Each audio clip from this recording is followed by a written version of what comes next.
JJ, can you explain the growth of Jayson Tatum in these playoffs?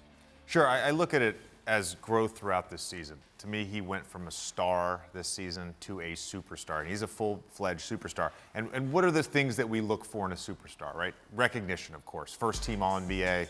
Can he elevate his team deep in the playoffs? Leads him to his first finals appearance. And how does he respond in big moments?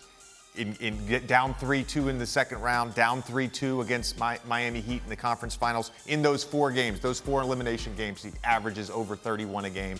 He was phenomenal in these Eastern Conference playoffs.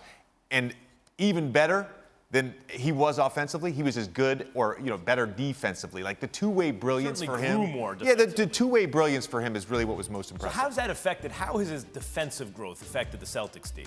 Well, there's no holes in this defense. And when you have your best player embracing the defensive end of the basketball, you can build a fantastic defense. And I think this Celtics defense is perfectly positioned for the modern NBA. Switchable, movable parts, size, strength. And I look at the challenges that he had in those 3 rounds. 4 for 17 for KD when Tatum was the primary defender, 10 for 25 when he guarded Drew Holiday, and Jimmy Butler in the conference finals. As good as Jimmy Butler was, shot 39% against Jayson Tatum as the primary defender. No, I mean, he had his work cut out when you look at who was on the other side throughout these playoffs, and he is in the finals. What was the significance of Tatum learning to play with Jaylen Brown? Well, I think that's a two-way street, right? Jaylen Brown has to learn how to play with Tatum.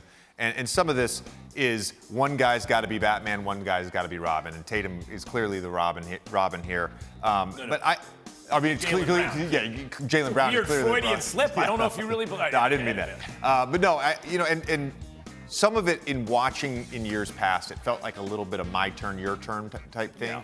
And now there's a fluidity to it. And when those guys are making good decisions, when they're playing with quick decisions, they're a fantastic offensive team. See, when I was a kid, there was a lyric, JJ. My name is Special Ed, and I'm a super duper star, right? So you said star to superstar.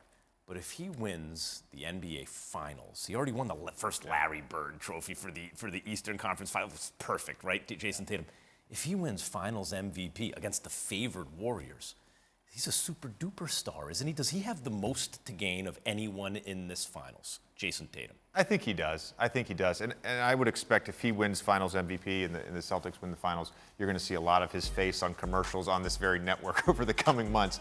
But again, it goes back to this amazing jump he's had, and now he's going in the Finals against an all-time great in Steph Curry.